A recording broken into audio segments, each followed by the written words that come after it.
مزارات اولیاء پر جانے کے حوالے سے بعض اوقات کنفیوژن رہتی ہے، تو چلیں احادیث کی روشنی میں یہ بھی سن لیں کہ اولیاء کرام کے مزارات پر جانا، قبرستان پر جانا یہ سنت ہے، اور یہ صحابہ اور پیارے آقا علیہ الصلوۃ والسلام کا طریقہ بھی ہے۔ نبی پاک علیہ الصلوۃ والسلام کے بارے میں امام بہقی کی روایت ہے کہ پیارے آقا ہر سال شہدائے احد کی مزارات پر تشریف لے جاتے تھے۔ حضرت ابوبکر صدیق، حضرت عمر، حضرت عثمان کا بھی یہ معمول تھا، اور حضرت سعد بن ابی وقاص تو ایک اور بات فرماتے کہ ان حضرات کو سلام کرو جو تمہارے سلام کا جواب دیتے ہیں۔ نبی پاک بھی ایک جگہ فرماتے ہیں کہ پیارے آقا علیہ الصلوۃ والسلام فرماتے جو ان کے مزارات پر آئے، شہداء احد کے بارے میں آقا نے فرمایا جو ان کے مزارات پر آئے اور سلام بھیجے، یہ لوگ قیامت تک اس پر سلام بھیجتے رہیں گے۔ دو باتیں سیکھنے کو ملی کہ مزارات پر جانا یہ بھی جائز سنت کا طریقہ، اور اللہ کے ولی صحابہ قبر میں سنتے ہیں، جواب بھی دیتے ہیں۔ خود نبی پاک فرما رہے ہیں کہ یہ تمہیں قیامت تک جواب دیتے رہیں گے، سلام بھیجتے رہیں گے۔ اور اسی طرح ایک روایت میں ہے کہ نبی مسلم شریف کی روایت، ریفرنس بھی لے لیا کرو کام آئے گا، مسلم شریف کی روایت میں ہے کہ میرے آقا علیہ الصلوۃ والسلام بقی مبارک میں جب قبروں کے پاس تشریف لے گئے تو ہاتھ مبارک اٹھا کر 3 بار دعا فرمائی، تو پتہ چلا کہ مزارات پر یا قبرستان میں جا کے ہاتھ اٹھا کر دعا مانگنے میں بھی کوئی حرج نہیں ہے۔ اچھا، ایک دعا تو ویسے ہی سب کو یاد ہے، قبرستان کی تقریباً سب کو یاد ہوتی ہے، اور وہ دعا کیا ہے؟ السلام علیکم یا اہل القبوری۔ ٹھیک ہے، آگے پڑھ دوں، السلام علیکم یا اہل القبوری یغفر اللہ لنا ولکم وانتم سلفنا ونحن بالاثر۔ اس دعا میں عبرت بھی بڑی ہے، میسج بھی بڑا دردناک ہے۔ میسج لیں تو میسج کیا ہے؟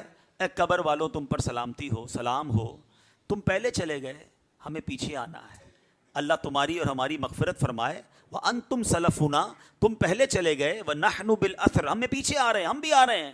اور یہ دعا پڑھ کے بندہ ڈر جائے گا یار اب میری باری ہے۔ اچھا، اس میں ایک اور مسئلہ بھی حل ہو گیا، قبرستان میں نیک بھی ہوتا ہے، گناہ گار بھی ہوتا ہے، ایسا ہی ہے نا، سارے لوگ ہوتے ہیں۔ اور ہم کیا کہہ رہے ہیں؟ یا اہل القبور، اے قبر والوں، یا کے ساتھ بول رہے ہو نا بھائی، اور یہ کیا ہے؟ سنت ہے۔ نبی پاک قبرستان میں یہ دعا پڑھتے تھے اور ہمیں تعلیم دی ہے۔ مجھے بتاؤ، عام مسلمانوں کی قبرستان میں جا کر جہاں نیک بھی ہیں، گناہ گار بھی ہیں، شرابی بھی ہے، نمازی بھی ہے، سب کو یا اہل القبور کہہ رہے ہو، اور یہ سنت سے ثابت ہے، تو اگر کوئی یا غوث اعظم کہے تو پھر پرابلم کیا ہونی چاہیے؟ یا غریب نواز کہے تو پرابلم کیوں ہونی چاہیے؟ یا رسول اللہ کہے تو بالکل بھی پرابلم نہیں ہونی چاہیے۔ ایکسپیکٹیشن یہ تھی کہ فلاں ٹائم کو واپس آ جائے گی۔ اس زمانے میں ٹیلی فون تو تھا نہیں، انٹرنیٹ تو تھا نہیں کہ لوکیشن شیئر ہو جائے گی، یہ کال آ جائے گی کہ سر ہم یہاں رکے ہوئے ہیں۔ اب ٹائم ہو جاتا اور فوج واپس نہ آتی نا، تو آپ اب اس کو کیا کرتے؟ کیا پتا تو نہیں کیا ہوا ان کے ساتھ، خیریت سے آ جائیں، تو آپ نماز میں مشغول ہو جاتے، نماز کے لیے کھڑے ہو جاتے۔ اب کیا ہمارے ساتھ کبھی ایسا ہوتا ہے کہ ہمارا بچہ کہیں گیا ہے، اس کی خبر نہیں آ رہی، یا کوئی چیز ہماری آنی ہے ابھی تک پہنچی نہیں ہے، یا کوئی اچھی نیوز نہیں آ رہی ہے، تو ہم کیا اس کے لیے نماز کی طرف جاتے ہیں؟ یہ نبی پاک کا ہمیشہ معمول رہا۔ حضرت عبداللہ بن محمد حنفیہ رحمۃ اللہ تعالی علیہ فرماتے ہیں کہ میں اور میرے والد ایک انصاری رشتہ دار کے پاس عیادت کرنے گئے، جب نماز کا وقت ہوا تو انہوں نے اپنے اہل خانہ میں سے کسی کو پکارا کہ اے لڑکی، وضو کا پانی لے آؤ اور ہمارے لیے نماز میں راحت پہنچاؤ، نماز پڑھ کر میں راحت پاؤں، جلدی سے وضو کا پانی لے آؤ۔ تو کہتے ہیں ہم نے ان انصاری شخصیت کے الفاظ پر بڑا تعجب کیا کہ نماز سے راحت کیسے ملتی ہے؟ تو انہوں نے کہا میں نے نبی پاک علیہ الصلوۃ والسلام کو فرماتے سنا ہے، اے بلال کھڑے ہو اور ہمیں نماز کے ذریعے راحت پہنچاؤ۔ And it means نماز is a relaxation for all of us. نماز is the way to solve your problem. آپ کو جب کوئی پرابلم آئے نا، آپ اللہ کی بارگاہ میں نماز کے لیے کھڑے ہو جائیں، مکروہ وقت نہیں ہے، آپ نوافل پڑھنا شروع کر دیں، آپ دیکھیں نماز ہیلپ کرے گی، آپ کی نماز سے آپ کے لیے راحتیں ہو جائیں گی۔ آپ کی حضرت عبد الرحمن بن عوف کتنے بڑے صحابی ہیں رضی اللہ تعالیٰ، یہ وہ صحابی ہیں کہ جو عشرہ مبشرہ میں سے بھی ہیں، and he was billionaire on that time۔ سب سے امیر صحابہ میں جو نام آتے ہیں وہ حضرت عثمان غنی اور حضرت عبد الرحمن بن عوف رضی اللہ تعالیٰ کے نام آتے ہیں۔ آپ کا ایک بار بے ہوشی غشی طاری ہوئی، ٹھیک ہے، انکانشیس ہو گئے آپ، تو آپ کی والدہ نے کیا کیا؟ آپ کی والدہ، لوگ سمجھے کہ آپ کی جان نکل گئی ہے، آپ کی والدہ مسجد کی طرف چل پڑیں تاکہ وہاں جا کے نماز پڑھیں اور اس سے مدد حاصل کریں۔ جب حضرت عبد الرحمن بن عوف کو ہوش آیا نا، تو لوگوں نے کہا کہ آپ کی طبیعت کیسی ہے؟ تو آپ نے کہا کیا مجھ پر غشی طاری ہو گئی تھی ہیں؟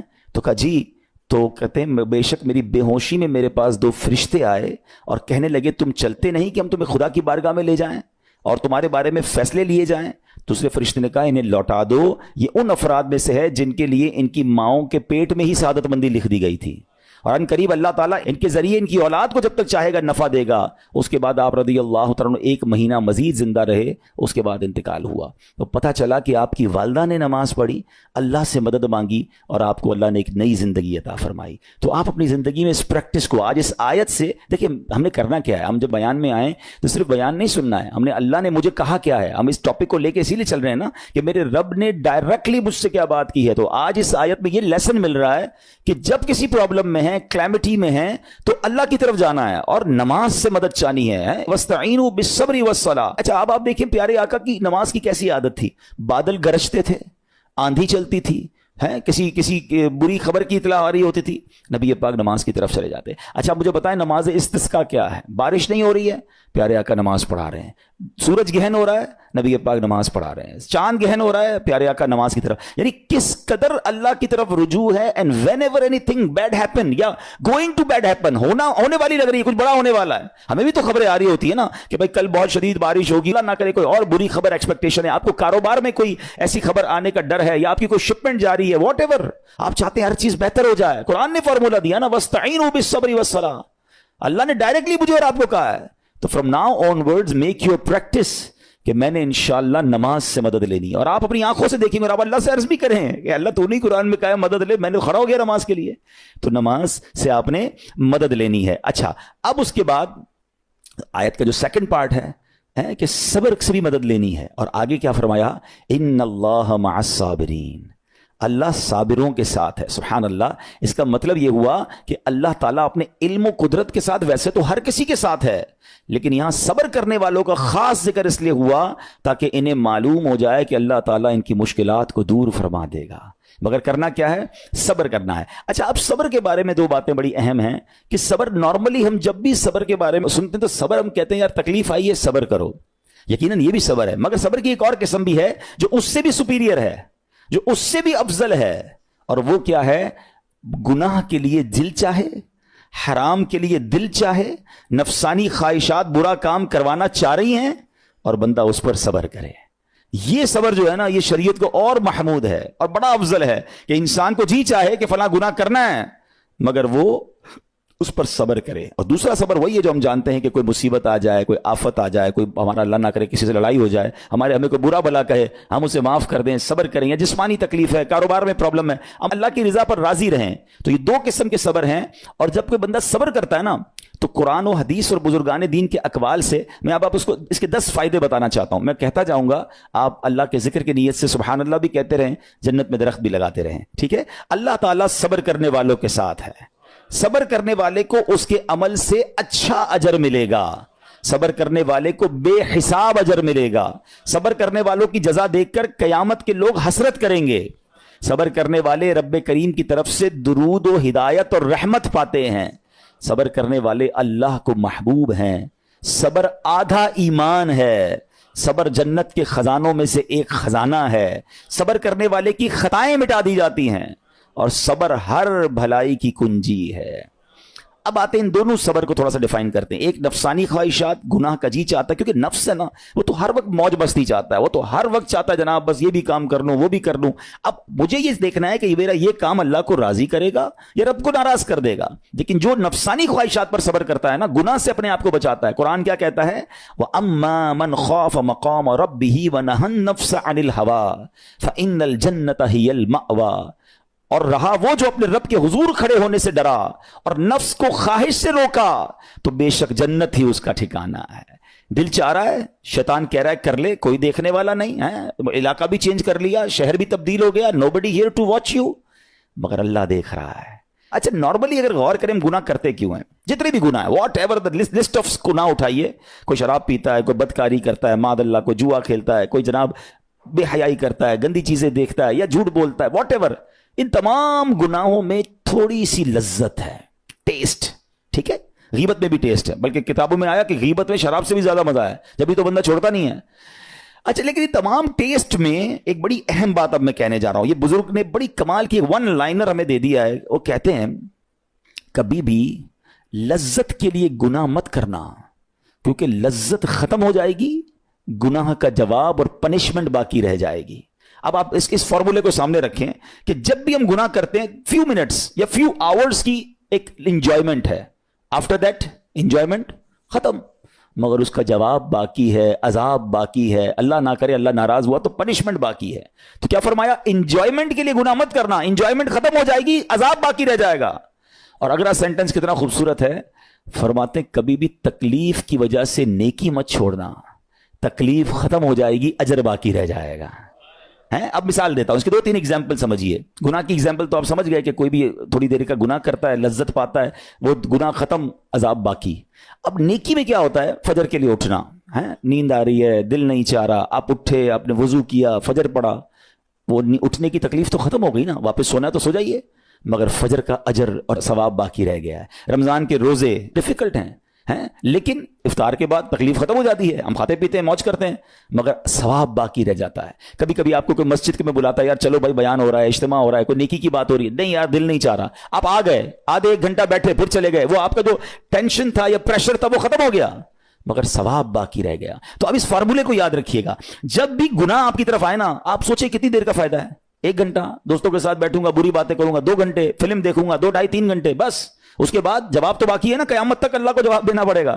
نہیں یار مجھے انجوائمنٹ کے لیے گناہ نہیں کرنا ہے. اور جب کوئی نیکی کا کام آئے اور آپ کو لگے یار دل نہیں چاہ رہا, مزہ نہیں آ رہا, بوریت ہوگی, چھوڑنا یار, تو بندہ سوچے کتنی دیر کی نیکی ہے, آدھے گھنٹے کی, 1 گھنٹے کی, بس 2 گھنٹے کی, اور ثواب باقی رہ جائے گا. Let's do it.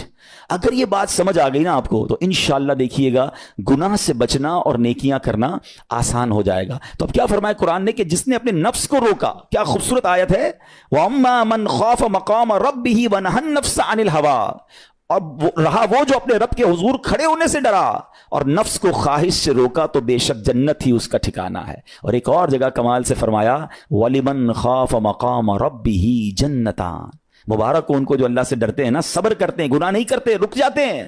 قرآن کہتا ہے جو اپنے رب کے حضور کھڑے ہونے سے ڈرے اس کے لیے 2 جنتیں ہیں, 1 نہیں 2 جنتیں ہیں. سورہ رحمان کی آیت ہے.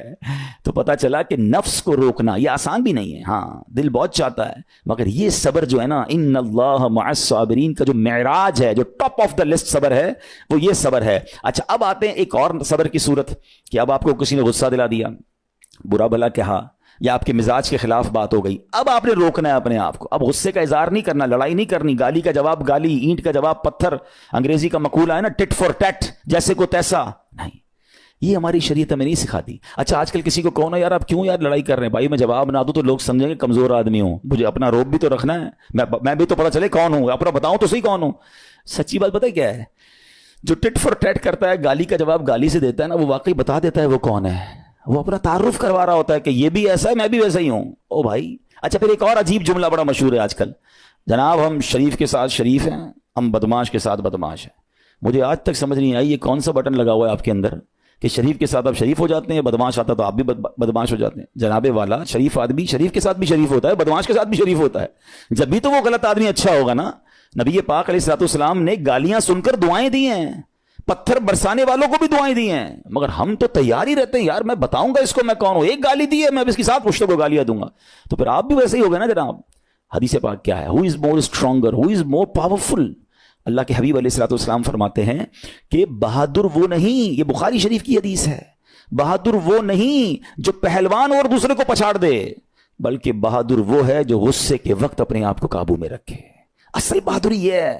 تو اگر آپ نے واقعی صبر سے مدد لینی ہے, ان اللہ مع الصابرین کا مجدہ لینا ہے, تو بدلے نہیں لینا ہے, معاف کرنا ہے. ذرا مل کر میرے ساتھ شب قدر کی دعا دہرائیے گا, اللہم انک عفو کریم تحب العفو فاعف عنی, اللہم انک عفو کریم تحب العفو فاعف عنی, اللہم انک عفو کریم تحب العفو فاعف عنی. واٹ از دا میننگ, اس دعا کا معنی کیا ہے؟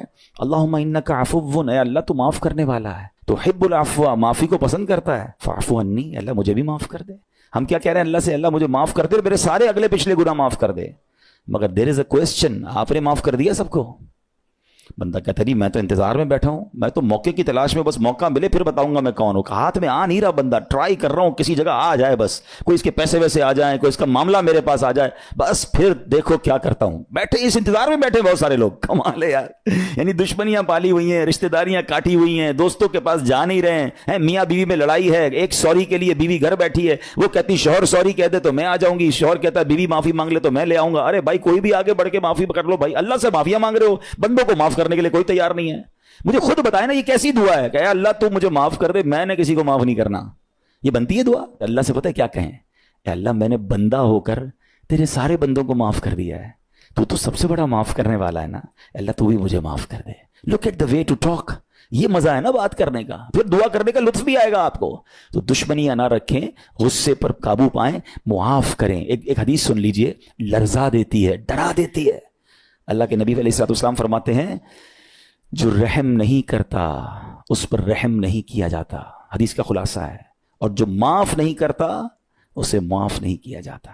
اب بتائیے ہم معاف کرتے ہیں, ہم رحم کرتے ہیں, ہم کہتے ہیں اللہ ہم پر رحم کرے, ہم کسی پر رحم نہ کریں. نہیں ہوگا رحم, پہلے اپنے اندر تو لائیے یہ باتیں.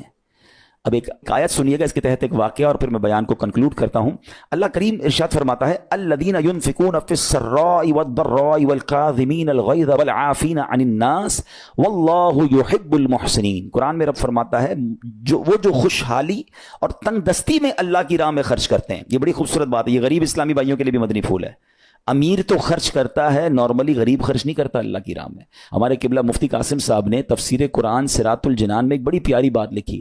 آپ کہتے ہیں پوری دنیا کے امیروں کا سروے کر لینا, ان کی جو پیسے بڑھنے کی ایک وجہ یہ بھی ہوتی ہے کہ وہ کہیں نہ کہیں چیریٹی کر رہے ہوتے ہیں, مدد کر رہے ہوتے ہیں. وہ مدد اور وہ نیکی ان کے پیسے بڑھا رہی ہوتی ہے.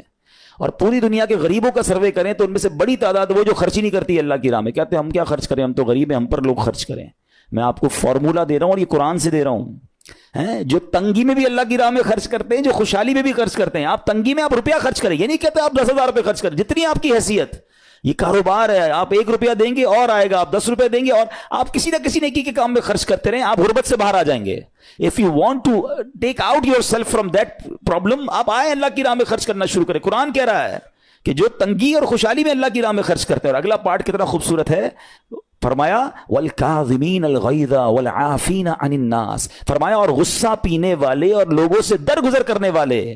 انعام کیا ہے, واللہ یحب المحسنین, اور اللہ نیک لوگوں سے محبت فرماتا ہے. اور پھر ہاں زندگی میں کلیمٹیز, پرابلم, بیماریاں, مشکلیں, قرآن خود کہتا ہے کہ من قریب تمہیں آزمائیں گے. کبھی بیماری آئے گی, کبھی بھوک آئے گی, کبھی مال کم ہو جائیں گے, کبھی ڈسٹربنس آئے گی, خوف آ جائے گا.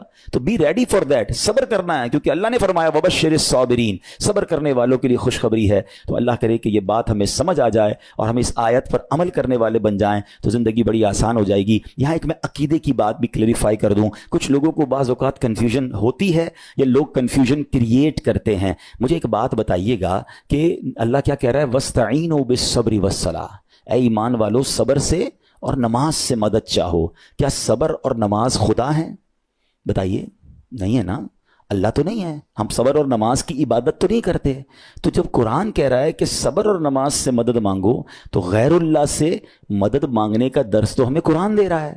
تو اس کا مطلب یہ ہوا کہ اللہ کے سوا کسی چیز سے یا کسی شخصیت سے مدد لینے کا مقصد یہ نہیں ہوتا کہ ہم اس کی عبادت کر رہے ہیں.